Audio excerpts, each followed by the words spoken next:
On the bottom of Samach Vav Amud Aleph, the last few words, Amar Mar by the two dots on Samach Vav Amud Aleph 66a4. Amar Mar. We had a statement above yesterday. L'machar. The next day, this is the dialogue between Hillel and Ben Beseira. So the next day, Misha Pischotala Tochev Lo B'Tzamro. Again, there are the people who forgot their slaughtering knives. And so what do? They would place the knife into the wool of the sheep, and Gedi Tochev Lo Ben Karnav. And for the goats, they would stick the knife between the horns, and then the animal would transport the knife to the Beis Hamikdash, right? These were for people who did not leave their knives in the Beis Hamikdash courtyard before Shabbos. They forgot them. So how did they carry them on Shabbos when Shabbos and Erev Pesach coincided? What they did was they stuck the knife into a part of the animal and let the animal carry it as the animal walked, and therefore they do not do any carrying. Ask the Gemara, 66b1, V'haka'avid avoda b'kadshim. Wait a second. In doing so, you are using consecrated animals, right? Once an animal becomes sanctified for the Beis Hamikdash for an offering, you are not allowed to use that animal. It no longer belongs to you.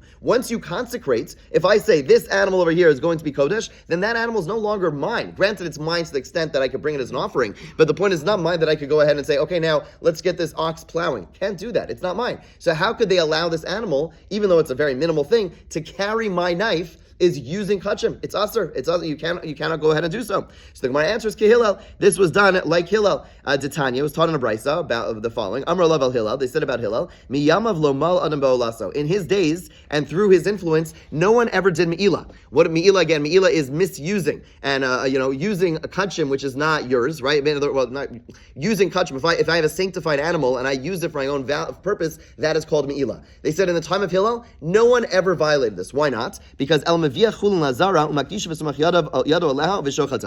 what they would do, very smart, instead of consecrating the animal, back in the day, if I said, okay, I have a sheep, and I say, I really want to bring a karban toda, great. This sheep is kachim, it's going to be brought as a toda. And then the next day, I wake up in the morning and I bring it there, but who knows, mistakes could happen along the way, I could change my mind, I could use it. But Hillel said, why are you doing that? Just say in your mind, I want to bring this to the Toda. Bring it to the Beis Hamikdash. Immediately before slaughtering, say, I am making this a Toda. And then there's no gap. There's no problem because there's no time period. You just to go ahead and do it right before, and then there's no problem. So the Gemara was asking again, wait a second, these animals are set aside animals are designated for a Karban Pesach, and therefore having them carry the knife is a form of me'ilah. You're having kachim do work for you. The answer is no, because the Hillel practice was widely established, and therefore what they would do is they would just bring the animal to the Beis Hamikdash. It wasn't consecrated as a Pesach yet, and therefore it was just a regular animal until it was brought there in the Azara, in the courtyard. They take the knife out and they say, this animal is my Karban Pesach, and then they go through the process, and therefore there's no me'ilah. Yeah.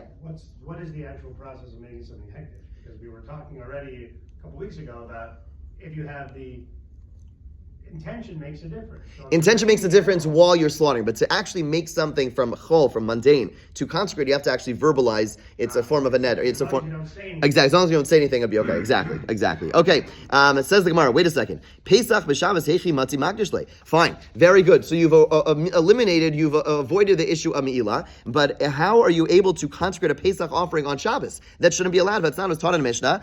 Second column, 66b1. Ein makdishin ve'en marichin ve'en macharimin. We're not allowed to consecrate, nor make erech vows. It's a form of consecration, nor make whatever. It's a way of making a dedication. As the base of English, nor you're allowed to make something cherem, which is like off limits. V'magbiyan truma or meiser. You're not allowed to separate truma or meiser. Call elu b'yamtiv amru kal v'chomer Shabbos. They said about this about yamtiv, certainly on Shabbos. So you see from this Mishnah, you are not allowed to consecrate things on Shabbos. The reason you're not allowed to do so is it's an extension of a rabbinic law. Where it's very similar to doing business, to making a transaction. In other words, I'm not allowed to sell you something on Shabbos, right? And similarly, when I go ahead and I makdish something, what am I doing? I am saying this no longer is mine, it belongs to God, it belongs to the Beis Hamikdash, right? So that is a form of selling. It's not the same thing, it's rabbinic, but it's a form of selling, and therefore, I'm not allowed to be makdish something. So how could you say, oh, no problem, they did like Hillel, that what? That again, Shabbos and Erev Pesach coincide. They can't carry the knife, so it's chulin. The animal is just chulin. They put the knife in the wool, the animal walks there, and then when they get there, they're makdish it. We just saw in a Mishnah, you can't be makdish something because it's too business-like. You're not allowed to do that on Shabbos. The answer is no. That is only so. This Mishnah we just quoted is only so for something who doesn't have a set time. If something has a set time, meaning like it has to be consecrated for a specific time and it has to be brought at a certain time, then it is permitted. Right? In other words, again, the whole idea of you can't consecrate is a rabbinic law. So normally you can't go ahead on Shabbos afternoon, you're bored and you think, you know what? I really want to bring a Korban Toda next week. Fine, I'm going to be makdish my animal. Can't do it. But Korban Pesach, where you need to bring it today, then that decree did not apply. Yeah. I thought if you were doing it inside the temple, you could do it if the Rabbanan. So that's true, but remember there was also a discussion we just had between Rekiva and Rabbi Eliezer about things that could have been done the day before, right? The normative psak Rabbi Eliezer was the outlier. Everyone else held anything could have been done before. Have to be done before, and even for Durabanans, right?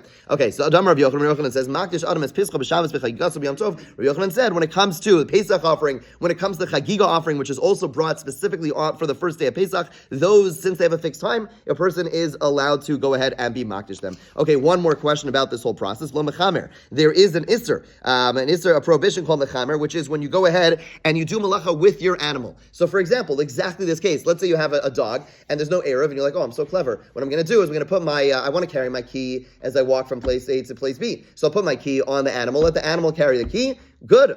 Amazing. Problem is, the Torah says, you not only are you not allowed to do malacha, it says your son, your daughter, your slave, etc., v'chol behemtecha, and your animal. You sit in Kiddush every week. Your animal can't do malacha. What does it mean your animal can't do malacha? If your animal is going ahead and digging a hole in the backyard, that's not your problem, right? That's not you. But if you're causing your animal to go ahead and do malacha, that is your problem. That's included in this prohibition. So how could you go ahead and stick the knife in the animal, in the animal's wool? That would be the same issue. So the Gemara answers, Mechamer Klachiyat 66b2. You're doing this in a roundabout fashion, unusual manner, and therefore it's allowed. Ask the Gemara, Mechamer Klachiyat Nami. Okay, but at the end of the day, even doing it in an unusual manner, what does that do? For any malacha, doing something in an unusual manner drops it down from biblical to rabbinic. But it's still going to be rabbinically prohibited, right? Anytime I do anything in a roundabout fashion, so like shinoi isn't a carte blanche. I can do whatever I want. Well, all it does is it takes something from biblical to rabbinic. In certain situations, rabbinic things are going to be permitted. But the bottom line is, all you did by doing it it's unusual because you're having the animal carry by having a knife in its wool. That is not a normal way to carry. Shkayach, but now it's no longer daraisa, it's still rabbinic, right? It's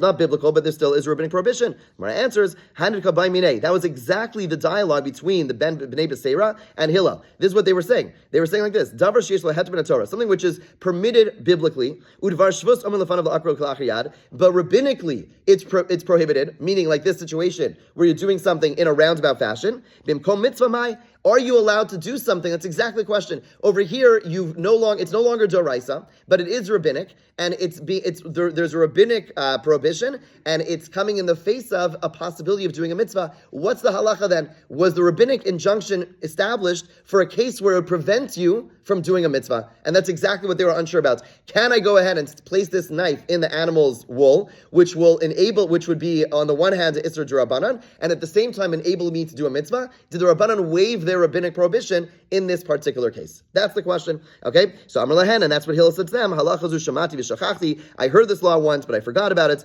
Ella, and that's what he said. Ella nichalan Yisrael, leave things for the Jews. If they're not prophets, they're sons of prophets, and they'll ultimately do the right thing. And as we saw, the next day they all go out with the wool, the knife stuck in the wool or in the horns. And Hillel says, I forgot about it. This is the halacha was taught, and I forgot about it. Now the Gemara, we go through some agadah. It's not Amar V'Yudam Arav. Kol hamisyahir. Anyone who shows haughtiness, acts arrogantly in any way, if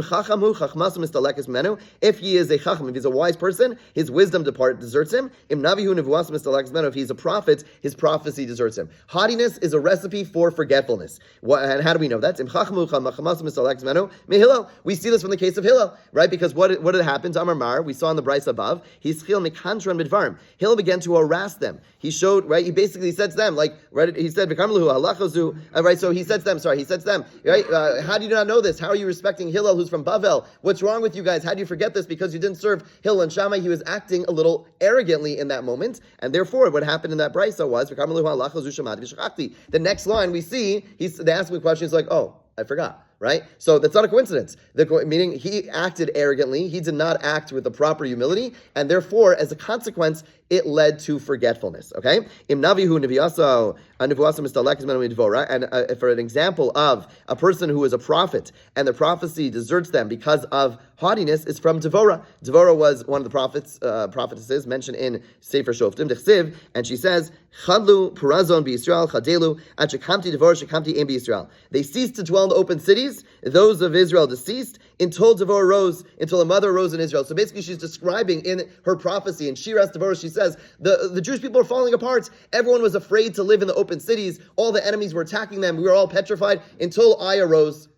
Okay, that's not exactly the best way to talk. It's a little bit, too haughty. And therefore, what happens next line? It says the next few line later, Uri Devora, awake, Uri Dabri Shir, awake and speak song. In other words, seemingly the spirit of prophecy departed from her because the spirit of prophecy and Chachma do not go together with haughtiness. A person, there's a beautiful expression in Yiddish. I don't speak any Yiddish, but this is one of the words that we should all know.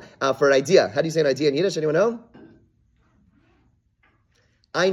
Einfall, which means it fell into my head. Isn't that brilliant? Isn't that beautiful? The idea is that the idea falls into my head. It didn't come from me. I don't have the ability to come up with something. It fell into me. It's genius. I mean, it's such a beautiful, majestic, beautiful word expression to describe the way we should be thinking about our wisdom, our accomplishments. It comes to us. It's not something that we did. It comes into us. Okay, let's go further. Similarly, a person gets angry. If he's a wise man, his wisdom departs him. If he's a prophet, his prophet departs him. Where do we see this? We see this from Moshe, the anger.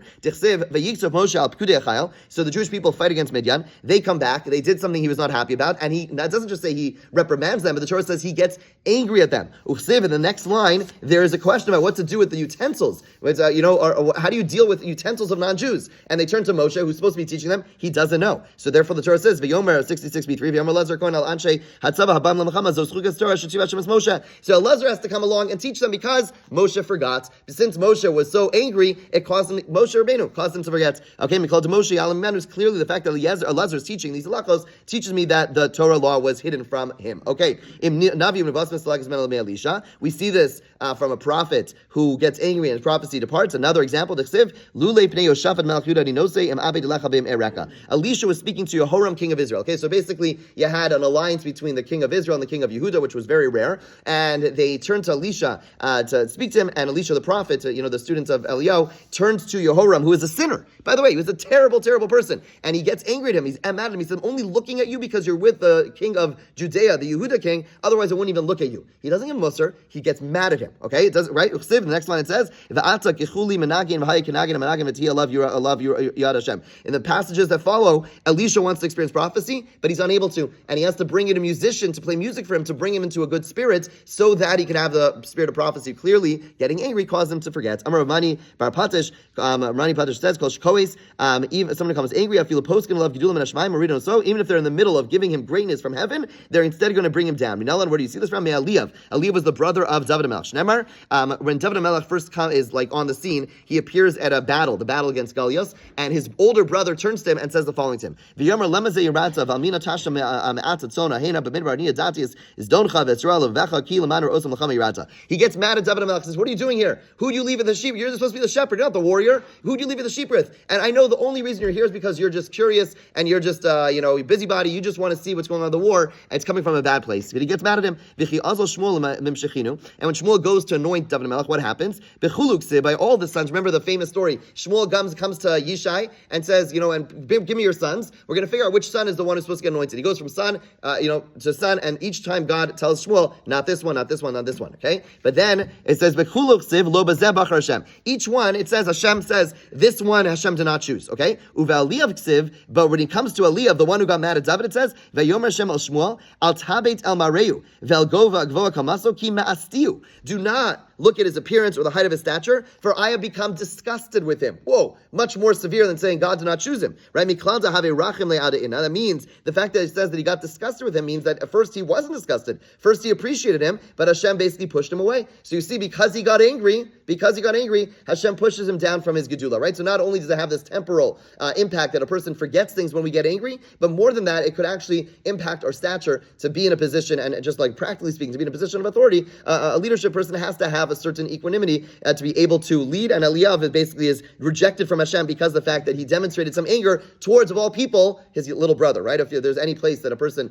perhaps is most casual with, it's with their own family, and nonetheless, that because of that, that loses his stature. He's no longer fit to be in a position of closeness to God. Okay, says the Gemara further. Ashkan Tamedu Pesach Dachu Shabbos Dachu Tumanala. We just discussed the fact that Korban Tamid and the Pesach offering override Shabbos. How do we know that the Korban Pesach overrides Tuma? We've been mentioning this numerous times, that if the entire tzibur, if the entire congregation is Tameh, or the majority of the congregation is Tameh when it comes to Pesach, then they're able to bring the Korban Pesach. Right? We saw this numerous times. What's the source? Says the Gemara 66 before Amri Ki Heichid Pesach Mitameh Linyan Shabbos. Just like we learned about the Korban Pesach from the Tamid offering, right? We saw that the Tamid offering there was Exer Shava, and it said in Bimawado by the Tamid offering, and we learned from there that has to be brought on its day, and we then said, meaning even on Shabbos. So we learned from there to Korban Pesach that it's brought on Shabbos, so that connection goes the other way. Hachi Nami Yalav Tamid Pesach Linyan Tuma. So too we learn from the Korban Pesach that just like Korban Pesach we brought, even if the majority of the people are Tameh, so too the Korban Tamid is brought. So Gemara says, okay, very good. So you learned the Korban Tamid from Korban Pesach.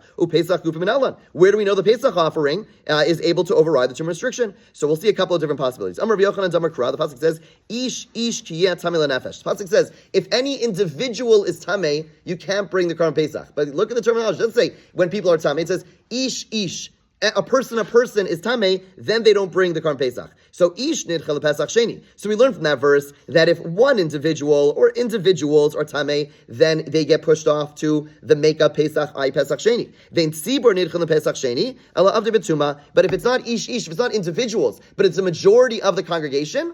If it's the majority of the congregation, then we don't push off to Pesach Sheni. Rather, they bring the Karban in its regular time. So that we learn from Ish, the fact that it highlights the singularity implies that it's only when it's individuals. That's when Pesach Sheni exists. But when it's a congregation, then we don't do so. Ask the Gemara, Amalei Rav Shimon Lakish to Rav Yochanan, Reish Lakish, the Chavrus of Rav Yochanan said to him, Ema, who says you're reading this correctly? Maybe you should say, Ish nidcha Pesach Sheni. You're right. Ish tells me that when an individual is Tameh, then he gets Pesach Sheni. About Tzibur, when it's more than an Ish, when it's a congregation, Leis Lutzekanta, Lo Pesach Rishon, Lo Pesach Sheni. Maybe you would say that when it's more than just individuals, when it's the majority of the congregation, then there's no Pesach Sheni, but there's also no Pesach Rishon. In other words, all the pasuk there tells me is that when an individual is Tameh, it gets pushed off to Pesach Sheni. Okay, but what about when it's Tzibur is Tameh? Something is different. You're trying to say when it's Tzibur is Tameh, then they get to do it on Pesach Rishon. Maybe what's different is that when it's a Tzibur is Tameh, then there's just no Pesach that year. We just wait Pesach. We just can't do it. So therefore he says, Elam Rav Shimon Lakish mehacha.